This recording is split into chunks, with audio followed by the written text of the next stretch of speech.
Om Ajnanatimirandhasya Jnananjanashalakaya Chakshurunmilitam Yena Tasmai Shri Gurave Namaha. Nama Om Vishnupadaya Krishna Presthaya Bhutale Shrimate Bhakti Vedanta Swamin Niti Namine. Namaste Saraswate Deve Gauravani Pracharine Nirvishesha Shunyavadi Paschatya Deshatarine. Jaya Shri Krishna Chaitanya Prabhu Nityananda Shri Advaita Gadadhara Shri Vasadi Gaura Bhakta Vrinda. Hare Krishna Krishna Krishna Hare Hare, Hare Rama Rama Rama Hare Hare. So here we are seeing in this chapter the instructions by Lord Kapila to his mother Devahuti on the description of adverse fruitive activities. Fruitive activities, the activities which we do so that I'll be able to enjoy in this material world for my sense gratification. So if we do this, what will happen? That's what we'll be seeing in this chapter. Of course, those things are explained towards the end. Now Kapila Muni is explaining how a person completely forgetful of his spiritual existence, his relationship with the Supreme Lord, his duty to be performed in this material world, completely forgetful of all of these truths, he tries to enjoy in various ways. So predominantly how he enjoys is mentioned in this verse.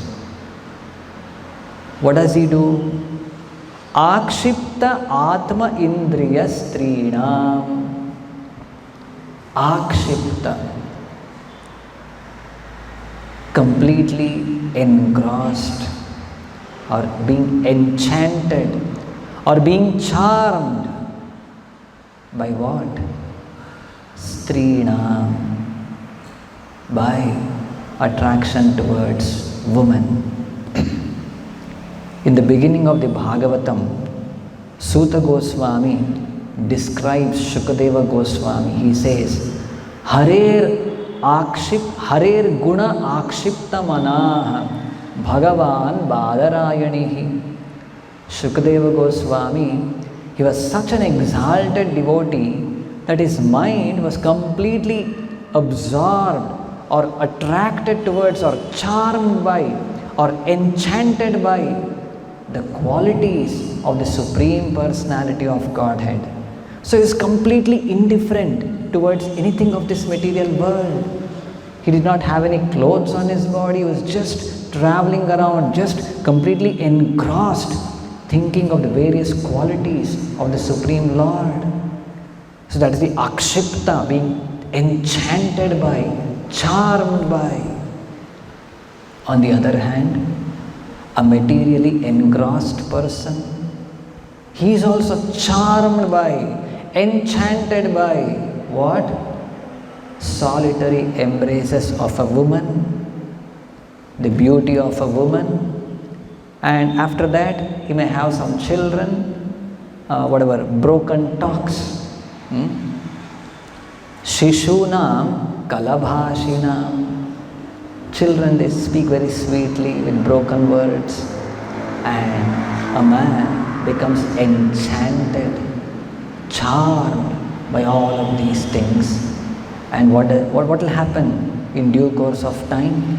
He forgets his real duty of this human form of life. Srila Prabhupada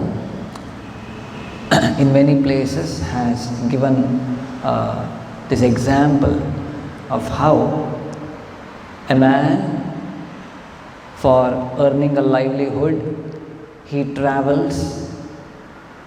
traveling through a forest, and while traveling, he finds a lion is chasing him. So he starts running ahead to escape from the lion. He finds a big tree and climbs it and sits on top of a branch of that tree. And he sees below there is a big serpent, exactly the place he's sitting on a branch where he's sitting. Exactly below there is a serpent with a wide mouth open.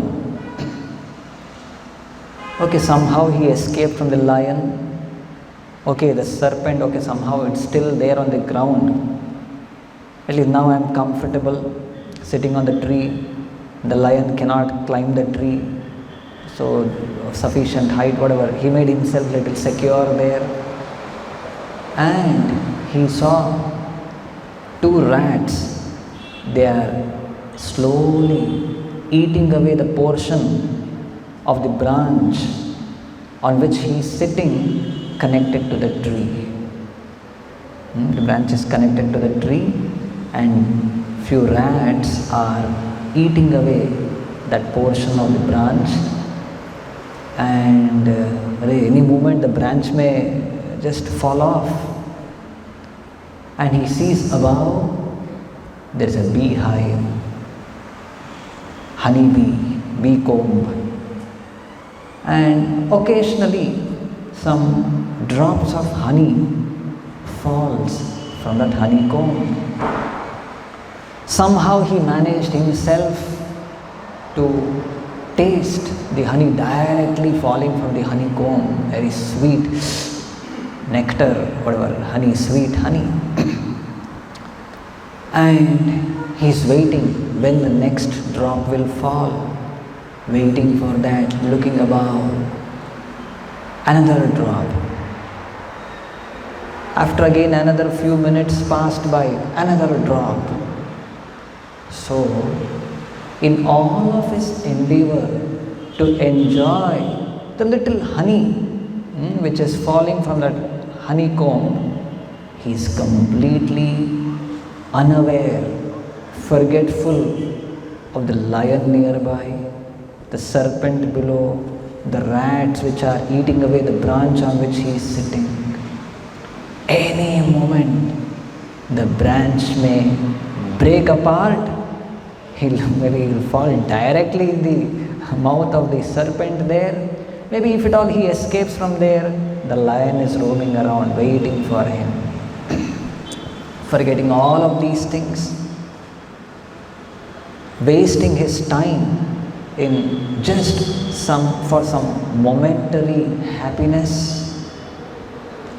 He could have made a plan how to escape or whatever, something he could have done, but he is completely forgetful of all of the reality around him and waiting for some temporary, illusory happiness available there.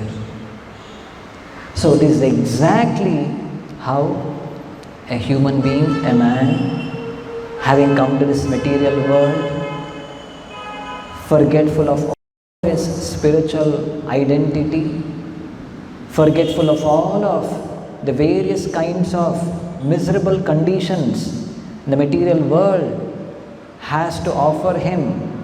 This time is awaiting, that's it. Forgetful of all of these things, he is enamored, he is charmed, enchanted by association with woman and whatever. Asati nam chamayaya raho rachitaya alapaihi. In seclusion, in secluded places, in association with women, and Shishu nam kalabhashina. Small children being attracted towards them, towards their broken talk, he wastes his human form of life, being enchanted by all of these things. Okay. Here in this purport, Srila Prabhupada says, family life within the kingdom of illusory energy, Maya, is just like a prison for the eternal living entity. In prison, a prisoner is shackled by iron chains and iron bars. Similarly, a conditioned soul is shackled by the charming beauty of a woman, by her solitary embraces and talks of so-called love, and by the sweet words of his small children. Thus he forgets his real identity. We can recollect the pastime of Raghunath Das Goswami mentioned in Chaitanya Charitamrita. Raghunath Das Goswami used to run away from his home. He wanted to go to Jagannath Puri, where Chaitanya Mahaprabhu was residing. But again and again his father was bringing him back. He did not want him to go towards Chaitanya Mahaprabhu. He wanted Raghunath Das Goswami, of course then Raghunath Das. So he wanted his son to be with him, to get married, have children, take care of the home, property, estate, a big zamindar. So that was his plan. But Raghunath was not at all interested in these things.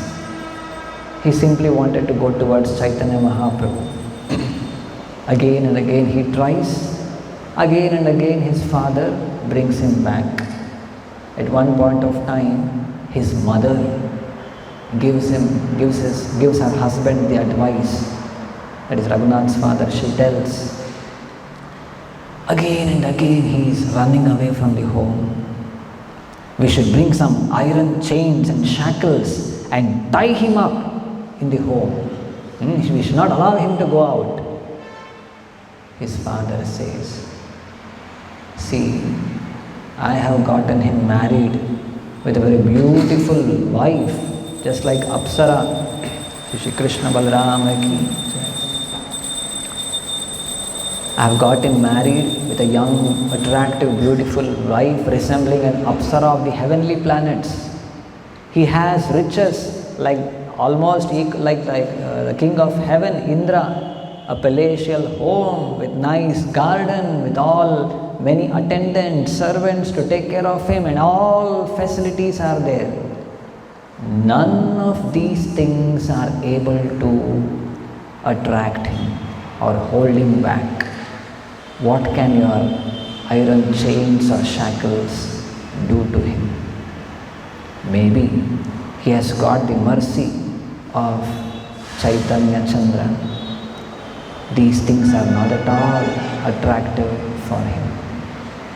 So this is the point we need to consider. Anyone, see all these, whatever attraction towards the opposite sex, sensual enjoyment, various kinds of whatever family affection, it's not easy to get out of these things. It's only when our mind becomes attracted towards the Supreme Lord, we engage all of our senses in the service of the Supreme Lord, and through that higher taste, what we get, only through that we'll be able to give up these lower tastes. Only by the mercy of the Supreme Lord we'll be able to become detached from these lower tastes. So, Prabodhananda Saraswati, he writes, Kaivalyam narakayate Tridashapur akasha pushpayate. The pleasure of Kaivalya, or merging into the existence of the Lord, narakayate, it appears to be like hellish. Tridashapur akasha pushpayate, the heavenly pleasures, just it becomes illusory or phantasmagoria, not at all interested in that. Durdantendriya kala sarpapatali protkhatadam strayate. Endeavoring spiritualists, sadhakas, they keep trying to control their senses, and that endeavor becomes very easy. Just like a serpent whose fangs are removed, like that no longer it is dangerous. Likewise, The person who is engaged in the service of the Lord, though he is with full of all of his senses and sensual activities, need not worry or need not fear of the senses. Why? All of these things, when does it happen? And also not just these, Vidhi Mahendra Adishta Kitayate. The position of Indra or Mahendra or whatever big designations, no longer he'll be interested in these things. Chaitanya, whatever, when his mind is attracted towards the lotus feet of Lord Chaitanya, this is the result of that. So it's very much required for us to focus our mind on the service of the Lord.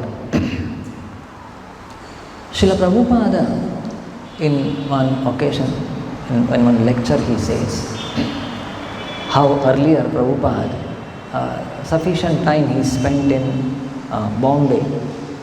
Earlier it was Mumbai, it was known as Bombay. He was residing there, and he has seen how a big metropolitan city with thickly, densely populated city, and people up and down, they go for all completely so-called advanced city with full of activities. So Prabhupada, he says how he had seen one man. He wakes up early in the morning, maybe 5 o'clock or 5:30, 6 o'clock, and hurriedly, quickly finishes his morning routine, and hurriedly he has to go and catch a train. And he travels for 2 to 3 hours and then reaches his office, maybe 9 o'clock or say 10 o'clock. And he stays, works morning till evening, maybe 6 in his office. And again he catches a train, again travels for another 2 to 3 hours. At night he comes back to his home just for maybe some little time to spend in his home and whatever. Again next morning, again the same routine. Early morning he leaves his home, late night he comes back, whole day engaged in all of these things. So Prabhupada puts a question. Whole day he is working, traveling, just to come and sleep at home and all of these things.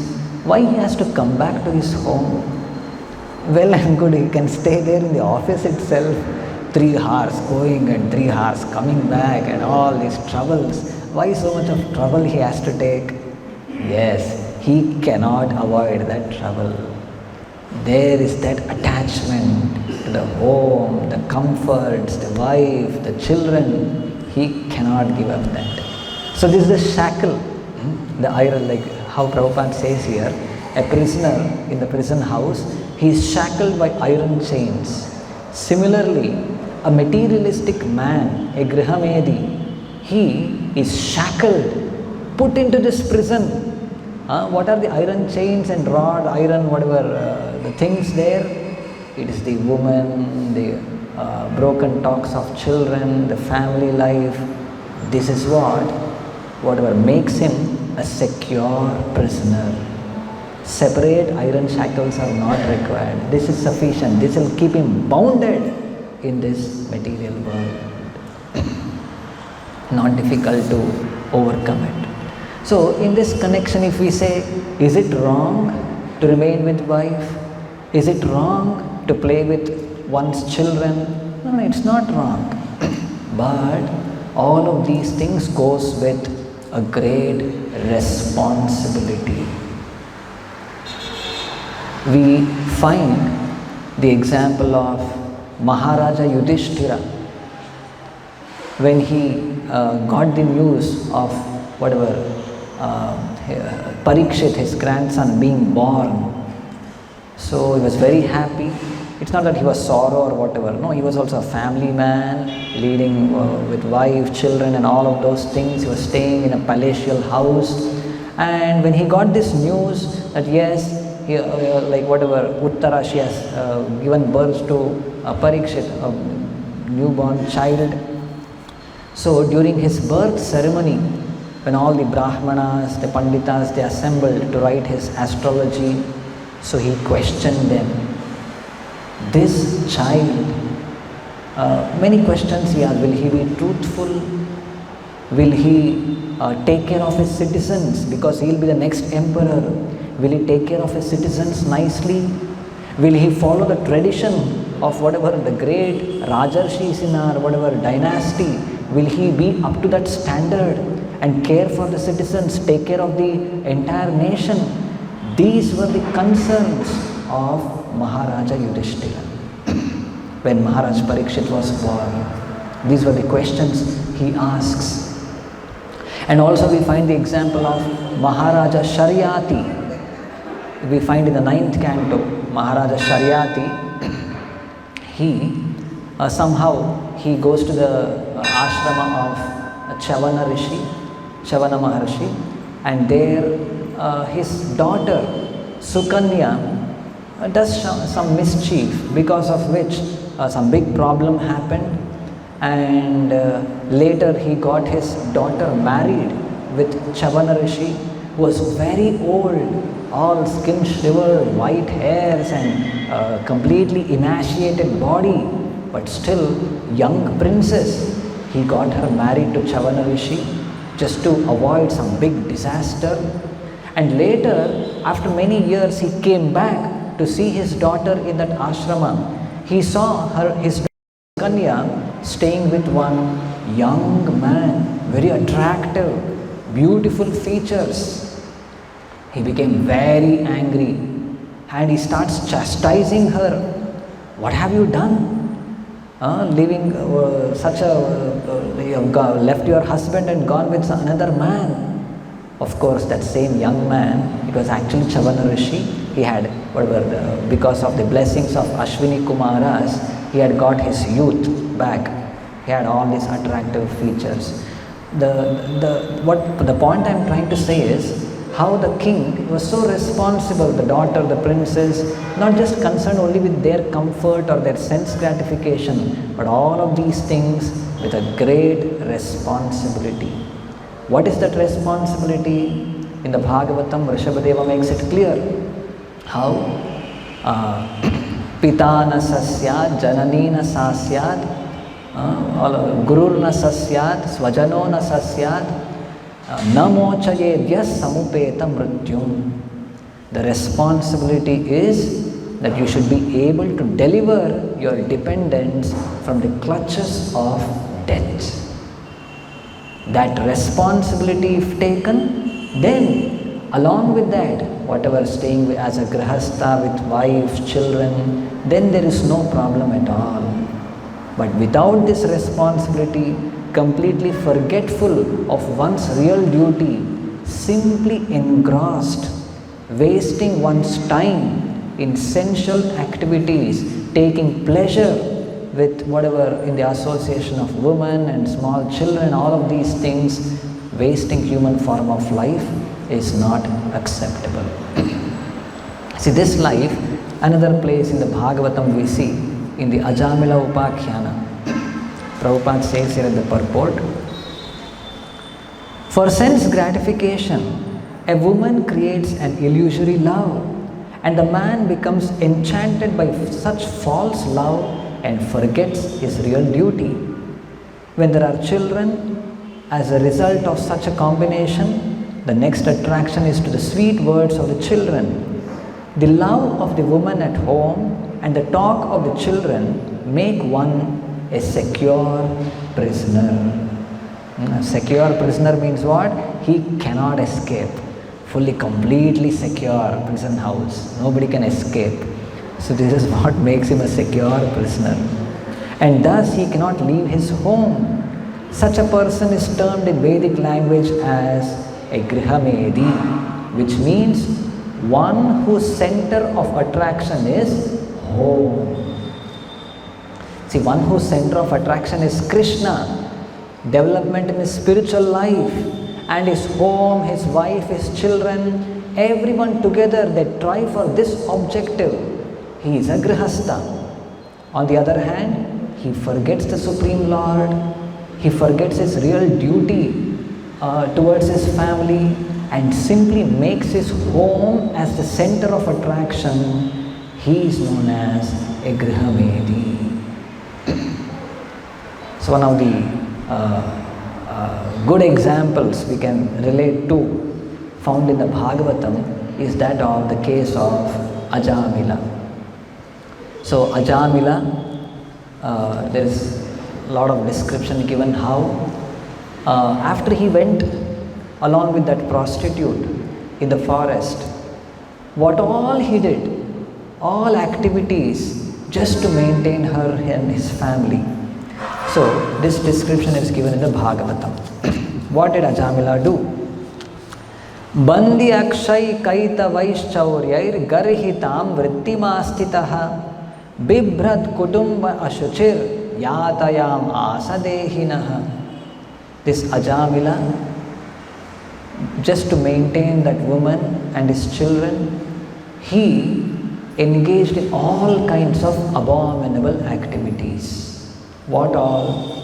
Bandi akshay kaita vaishchauryair. Chaurya, that means stealing, plundering, and unnecessarily capturing people, taking away their money, and sometimes it may killing them also.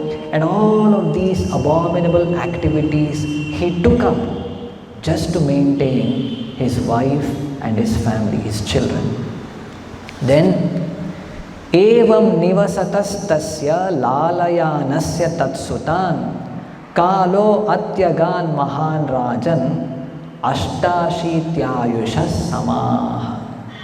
In this way, taking care of his children, taking care of his wife, his time passed. And now he has become Ashtashitayushas Sama. He has become 88 years old now.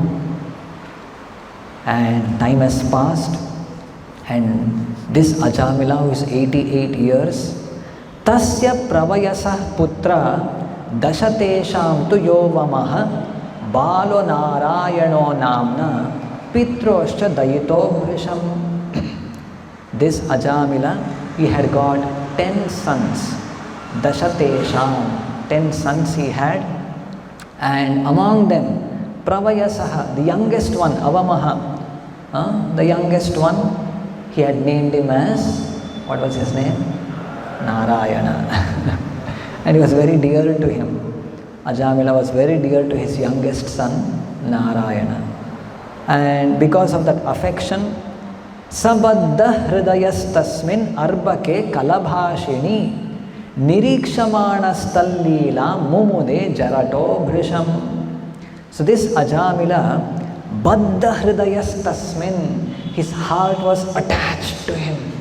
And then Arbhake kalabhashini, Arbhaka means small young boy, kalabhashini, used to speak very sweetly, just like in this verse also it is mentioned.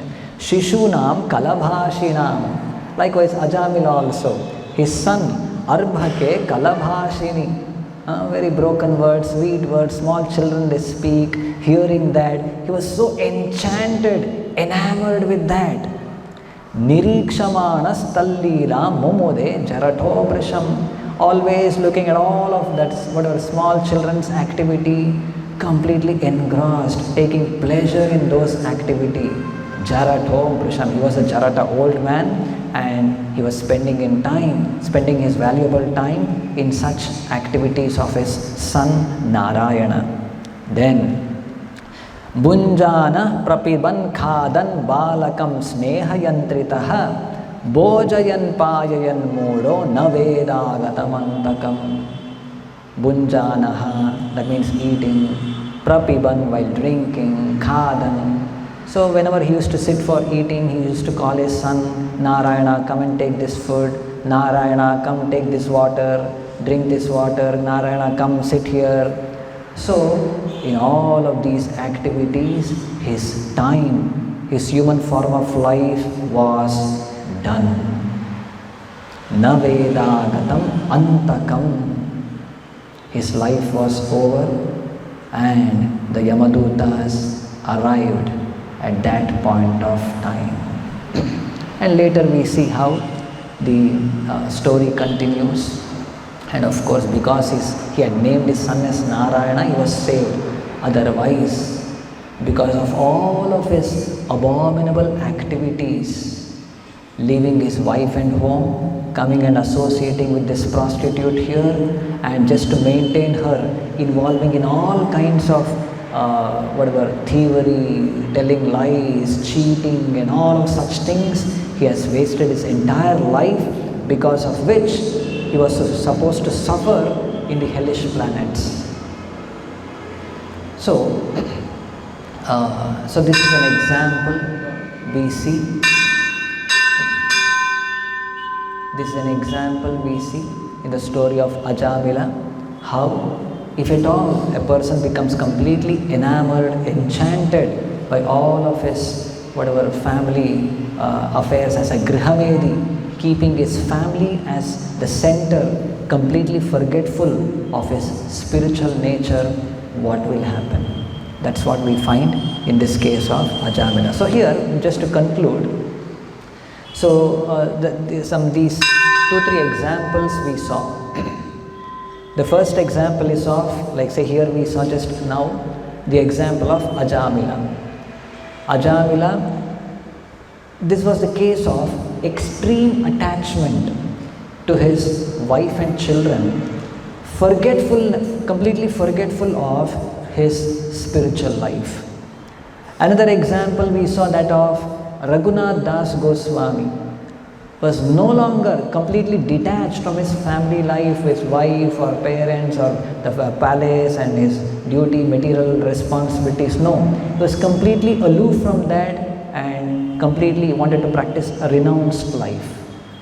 And another example we saw, that of Maharaja Yudhishthira, the Pandavas.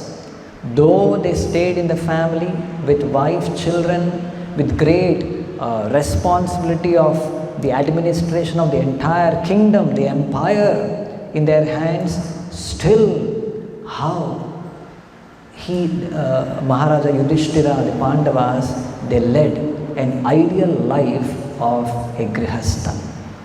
So all of these examples are there in front of us. So ultimately it's left to us what we choose, and based on our choice, we have to face the result.